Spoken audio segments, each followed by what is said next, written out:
कैसे हो बच्चों? आज हम फिर प्रस्तुत हैं आपके महत्वपूर्ण प्रश्नोत्तर लेकर के। आज एक नया प्रकरण विपरीतार्थक, जिसे आज तक आप विलोम शब्द कहते आए हैं, उसी विपरीतार्थक के बारे में आज हम महत्वपूर्ण प्रश्न परीक्षा की दृष्टि से और परीक्षा की पद्धति से आपके सामने प्रस्तुत कर रहे हैं। तो ध्यान से देखिए आपकी आज की कक्षा को। शुरू करते हैं पहला सवाल, और ये आपके सामने है पहला ही प्रश्न। आरोह का विपरीतार्थक शब्द कौन सा होगा? परीक्षा में इसी प्रकार से प्रश्न उत्तर पूछे जाएंगे। तो आपको जैसे मान लो ये पूछा गया तो आपको क्या करना है, सबसे पहले ध्यान से समझने का प्रयास कीजिए। आरोह, अब पूछा क्या है? विपरीतार्थक। कई बार मन में ऐसी धारणा बैठ जाती है कि आरोह का अर्थ बताना है। वो याद रखें, अर्थ नहीं बताना है, अर्थ को समझना है और उसके विपरीत बात को फिर आपको जहन में बैठा लेना है, यानी कि विपरीत आपका उत्तर होना चाहिए। और ये भी सकारात्मक है, ये भी देख लेना। तो आरोह शब्द का विलोम शब्द क्या होगा या विपरीतार्थक क्या होगा, ये पूछा गया है। तो इसका उत्तर हो जाएगा, देखो 4 विकल्प हैं। रोह, अवरोह, अवरोह, अवरोह, ये 2 बार आ गया है, और विरोह। तो इसका उत्तर यही हो जाएगा, अवरोह। अब ये विकल्प अगर सही है, आपने 3 नंबर, तो 3 नंबर यहाँ उत्तर नहीं है, उत्तर विकल्प देखिए नीचे, और इनमें से एक का चयन करना है। तो 3 नंबर कौन से विकल्प में है? तो सी विकल्प में है। ये भी गलत हो गया है, बी और डी, और ये सी विकल्प होगा। तो ये आपका उत्तर हो जाएगा इस प्रकार से। तो कुल मिलाकर के बात आ रही है हमारे सामने, क्या? आरोह का विपरीतार्थक होगा अवरोह। आरोह का क्या होगा? अवरोह, अवरोह ये होगा। परीक्षा में हो सकता है अवरोह का पूछ ले, तो आपको फिर आरोह बताना है। आरोह यानी चढ़ाई करना, और अवरोह यानी चढ़ाई से उतरना। तो ये इसका विलोम शब्द हो गया, विपरीतार्थक हो गया। सरल है। आगे देखिए नंबर 2 पर, स्थावर का विपरीतार्थक शब्द कौन सा है? स्थावर, और विकल्प देखिए कितने नजदीक के आते हैं। जंगम, जंगल, जंग और जय। अगर आप जल्दबाजी में इसका उत्तर देने का प्रयास करें तो शायद गलत कर दें, क्योंकि आपको पता है कि इसका उत्तर जो है, इसका उत्तर होगा जंगम, लेकिन आप इसको भी घबराहट के कारण जंगम समझ लें तो फिर उत्तर गलत हो जाएगा। इसका उत्तर होगा जंगम, यानी कि स्थावर का विलोम शब्द होगा जंगम, और जंगम कौन से विकल्प में है? पहले ही विकल्प में है। तो ये आपका उत्तर हो जाएगा। अलग से समझिए, स्थावर, स्थावर, और इसका विलोम होगा जंगम।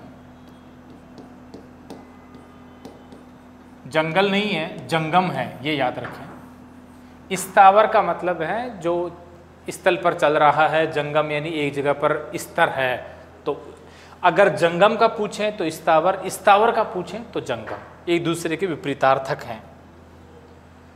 नंबर 3 पर देखिए, सर्वे का विपरीतार्थक शब्द कौन सा होगा? सर्वे, पहले प्रयास करें आप कि इस शब्द का अर्थ क्या है, और अर्थ करने के बाद ये भी याद रखें कि विपरीतार्थक पूछ रहा है तो इसका विलोम क्या होना चाहिए, ठीक विपरीत, विपरीत क्या होना चाहिए। सर्वे, सर्वे यानी होता है सुनना। अब इसमें देखो, सुनना का विलोम क्या होगा, विपरीत क्या होगा, यानी कि देखना। तो देखना और सुनना एक दूसरे के विपरीतार्थक हो जाते हैं। अब इसमें सर्वे जिस भाषा में है और उसी भाषा के कूट में उसका उत्तर देना होता है। तो सर्वे तो दृश्य, ये लीजिए दृश्य, ये इसका उत्तर हो गया। ये तीनों ही गलत हैं, एक ही उत्तर होगा। गलत को अनेक प्रकार से, किसी भी प्रकार से कोई भी विकल्प दे सकता है, लेकिन सही उत्तर एक ही रहेगा, वो है दृश्य। तो डी, यहाँ पर डी, और ये 4 नंबर आपका उत्तर। नंबर 4 पर देखिए, श्री गणेश का विपरीतार्थक शब्द कौन सा है? श्री गणेश। अब कुछ शब्द ऐसे भी होते हैं जिनके विकल्पों के आधार पर ही उत्तर ढूंढना है। अगर आप देवता में चले गए कि श्री गणेश जी, और उसका विलोम क्या होगा तो अलग हो जाएगा। आप इसी का उत्तर इन विकल्पों के आधार पर करें प्रारंभ, इति श्री, श्री और शिव। तो श्री गणेश का अर्थ आप समझ पा रहे हो आप। श्री गणेश का मतलब है यहाँ प्रारंभ करना, यानी कोई कार्य की, किसी कार्य की शुरुआत करना। अब इसका विलोम पूछा है तो कार्य की समाप्ति करना, कार्य की परिणति। तो इति श्री, इसके लिए शब्द आ जाएगा इति श्री। ये भी महत्वपूर्ण हैं, अनेक परीक्षाओं में पूछे भी गए हैं। तो 2 विकल्प आपका बी उत्तर हो जाएगा, ये लो। अब अलग से समझिए, श्री गणेश, श्री गणेश का विलोम शब्द होगा इति श्री।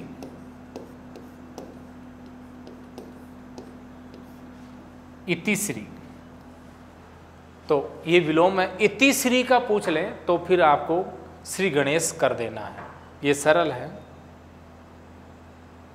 5 नंबर पर देखिए, निम्न में से कौन सा युग्म विपरीतार्थक दृष्टि से सही नहीं है। अब आपको थोड़ा सा प्रयास इस प्रश्न को समझने में ही लगाना है। ऐसे सवाल इसलिए ही दिए जाते हैं कि आप परीक्षा में इनको समझ ही नहीं पाए और उत्तर आपको आता है, तो फिर गलत होने वाला है। आप पहले इसको समझने का प्रयास कीजिए, ये कह क्या रहा है, इसके निर्देश क्या हैं। अब देखिए, निम्न में से कौन सा युग्म विपरीतार्थक दृष्टि से सही नहीं है। यहाँ तक तो आपने सावधानी से पढ़ लिया और आगे ध्यान नहीं दिया तो फिर आप उत्तर गलत बताने वाले हैं। ये कहना चाहता है नहीं, इसका मतलब है नहीं है। 3 तो हैं, 1 नहीं है, और जो नहीं है वही आपका उत्तर है। एक बार फिर से आप इसको समझिए। ये कह रहा है कि जो युग्म जो दे रखे हैं इनमें एक युग्म सही नहीं है, अर्थात वो गलत है और उसी का चयन करना है। तो देखिए, संधि का विग्रह बिल्कुल सही है, लेकिन उत्तर नहीं है, क्योंकि नहीं आ गया है। तो आप ये याद रखें, नहीं दे दिया है, इसका मतलब आपका उत्तर नकारात्मक में जाएगा, यानी जो सही नहीं होगा वह आपका उत्तर होगा। तो ये तो सही है। नूतन पुरातन, ये भी सही है, नूतन नया, पुरातन पुराना। प्रत्यक्ष और परोक्ष, ये भी सही है, परोक्ष कह दो, या यहाँ पर अप्रत्यक्ष लिखा हुआ आता तो भी एक ही बात है। अप्रत्यक्ष को ही परोक्ष कहते हैं, ठीक है, तो एक ही बात है ये दोनों। आगे है स्तुति और स्मरण, ये गलत हो गया और यही आपका उत्तर होने वाला है। स्तुति यानी याद करना और स्मरण यानी भी याद करना, तो इनको हम विपरीतार्थक नहीं कहेंगे, ये तो सम उच्चारित शब्द हैं, सम अर्थ देने वाले हैं। तो जैसा कि मैंने कहा, एक तो ये याद रखें कि आप क्या उत्तर देना चाह रहे हैं, एक किस रूप में देना चाहते हैं ये भी आप बराबर याद रखें। तो अब इसका उत्तर हो जाएगा ये वाला। क्यों हो जाएगा? क्योंकि स्तुति का यहाँ आना चाहिए था निंदा, निंदा या बुराई करना, निंदा करना आदि। तो निंदा या बुराई आदि करना इसका स्तुति का हो जाता है, लेकिन देख क्या रखा है, स्मरण, और ये गलत है और यही विकल्प आपका उत्तर हो जाएगा। 6 नंबर पर देखिए, निम्न में से कौन सा युग्म विपरीतार्थिक दृष्टि से सही है। अब नकारात्मक नहीं है, अब निषेधात्मक वाक्य नहीं है, अब ये सकारात्मक वाक्य है। इसका मतलब है 3 गलत हैं और 1 सही है और आपको सही का चयन करना है। ये पूछा ना, सही, सही कौन सा होगा, क्या चीज, विपरीतार्थक और युग्म है ही। तो सही युग्म कौन सा है? सफल, सुफल, गलत हो गया, क्योंकि सफल का तो हमें पता है असफल होता है, सफल का विपरीतार्थक होता है असफल, लेकिन उत्तर नहीं है। ये कह रहा है सही होगा, वही आपका उत्तर होगा। तो यहाँ ये आना चाहिए था। संतोष, अदोष और अदोष दे रखा है, तो ये भी गलत हो गया। संतोष का हो जाएगा असंतोष, असंतोष, असंतोष आपका होना चाहिए था यहाँ पर, जो नहीं है। अर्थ, विअर्थ, अर्थ का विअर्थ नहीं, अर्थ का होना चाहिए था अनर्थ, अन लग करके अनर्थ बनना चाहिए था। ये तीनों तो गलत हो ही गए, अब आपका उत्तर यही सही होने वाला है। सुपुत्र, कुपुत्र बिल्कुल सही है। अच्छा पुत्र और बुरा पुत्र, तो ये उत्तर हो गया। यही पूछा था कौन सा युग्म सही है, ये बिल्कुल सही है और 4 नंबर आपका उत्तर हो जाएगा। इस प्रकार से ये बहुत सरल है। इनको बस थोड़ा सा कि आपको देखना है तो प्रश्न की प्रकृति को समझना है, वो गलती नहीं करें, क्योंकि उस गलती का तो कोई क्षमा प्रार्थी है ही नहीं। फिर आपने अगर वही गलती कर दी तो उसके लिए तो मैं नहीं समझता कि कोई उपचार है, वो नहीं करेंगे आप। 7 नंबर पर देखिए, निम्न में से कौन सा युग्म विपरीतार्थक दृष्टि से सही है। ये भी सकारात्मक वाक्य है और पूछा है कौन सा युग्म सही है, किसके संदर्भ में, विपरीतार्थक अर्थात विलोम शब्द की दृष्टि से। अब दे रखा है सरस पारस, गलत है। सरस का पारस गलत है, ये गलत। मूक वाचाल, ये बिल्कुल सही लग रहा है, लेकिन अभी नहीं निर्णय करें, पहले आगे आप देख लें। घृणा, नफरत, ये तो गलत है, एक सही हो गए समानार्थी। अप्रत्यक्ष और परोक्ष, यह भी बताया था, तो इसका मतलब ये भी गलत है और ये भी गलत है और ये भी गलत है, और एक शेष कौन सा बचा हमारे पास, एक ही बचा, मूक का वाचाल, और यही उत्तर है, ये सही है। मूक यानी चुप रहना बिना बोले, और वाचाल यानी बहुत ज़्यादा बोलना, तो यह आपका सही हो जाएगा। मूक का हो जाएगा क्या, वाचाल। तो इस प्रकार से भी आप परीक्षा में निकाल सकते हैं कि किस प्रकार से आप 3 को नकार दें और एक अपने आप जो बचेगा शेष, वह आपका उत्तर हो सकता है। और आगे देखिए, निम्न में से कौन सा शब्द रात्रि का विपरीतार्थक होगा। अब देखो, जितने प्रकार से परीक्षा में सवाल पूछे जा सकते हैं, जितना आपको भ्रमित किया जा सकता है, उतने प्रकार से हम ये सवाल लेकर आए हैं। तो हमारी कोशिश है कि हर स्तर को हम लांग दें और उस पर पार पा जाएं कि परीक्षा में चाहे कैसा भी सवाल पूछे, हम उसे गलत नहीं करने वाले हैं। इसके लिए बच्चों आप बिल्कुल तैयार रहें। अलग अलग प्रकृति से ये आपसे पूछे जा रहे हैं, प्रकरण एक ही है केवल, विपरीतार्थक विलोम शब्द, लेकिन इन प्रश्नों को पूछने की प्रकृति अलग अलग हैं और वो सारी पद्धति, सारे तरीके हम आपको बता रहे हैं। तो उद्देश्य हमारा वह है, एक तो प्रकरण को बताना, एक महत्वपूर्ण को बताना, एक इस तरीके को बताना कि परीक्षा में किस तरीके से सवाल दिए हुए होते हैं।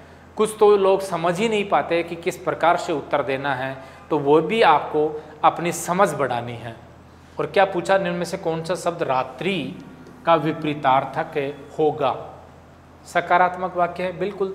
रात का इसमें विपरीतार्थक कौन सा शब्द होगा, दिवस, दिन, निशा, रात। अब देखिए नीचे से देखिए, रात तो रात्रि का पर्यायवाची है, ये तो हो नहीं सकता। निशा भी पर्यायवाची है, ये नहीं हो सकता। लेकिन यहाँ आकर आप भ्रमित हो जाओगे। फिर आप क्या देख रहे हो, 2 शब्द हैं, दोनों ही है, दिवस और दिन, दोनों का अर्थ एक ही होता है। तो अब इनमें से किसका चयन करें, कि दिवस का चयन करें या दिन का चयन करें। तो कोई प्रश्न में कोई त्रुटि नहीं है, आप सोचो कि प्रश्न में ही त्रुटि है, नहीं। जिस रूप में, जिस शब्द में आपसे पूछा गया, आपका उत्तर उसी रूप में होना चाहिए। अब ये तत्सम है, तो तत्सम कौन सा शब्द है, दिवस, तो आपका उत्तर हो जाएगा दिवस। दिन नहीं होकर के आपका उत्तर क्या हो जाएगा, दिवस, और ये पहला उत्तर। यहाँ थोड़ा सर्किल बना हुआ आएगा और उसको माउस से आपको क्लिक करते ही डार्क हो जाएगा। ये डार्क हो गया, जैसे मान लीजिए ये हो गया, ये मैं कर रहा हूँ। अब ये उत्तर आपका सेलेक्ट हो गया, ए आएगा। ए में क्या है, 1, और इधर देखिए 1 में ही दिवस लिखा है, और दिवस किसका है, रात्रि का। ऐसे ये प्रक्रिया चल रही है, समझ गए होंगे आप। तो इस प्रकार से उत्तर देना है। यहाँ इस सवाल को लाने का हमारा उद्देश्य यही था कि परीक्षा में ऐसे भी पूछ सकता है, तो आप बिल्कुल भी नहीं घबराएं। अगर ये पूछता कि रात का पर्यायवाची कौन सा है, तो आपका हो जाता दिन, रात का दिन हो गया। लेकिन रात्रि, पहली बात तो देखो, रात्रि शब्द शुद्ध ऐसे ही लिखेंगे, और रात्रि का अब हो जाएगा दिवस। ये तत्सम शब्द है, तो दिवस, ये याद रखें। इन दोनों में अंतर भी है, ये भी याद रखें। आगे देखिए 9 नंबर पर हैं, निम्न में से कौन सा शब्द एचर का विपरीतार्थक है?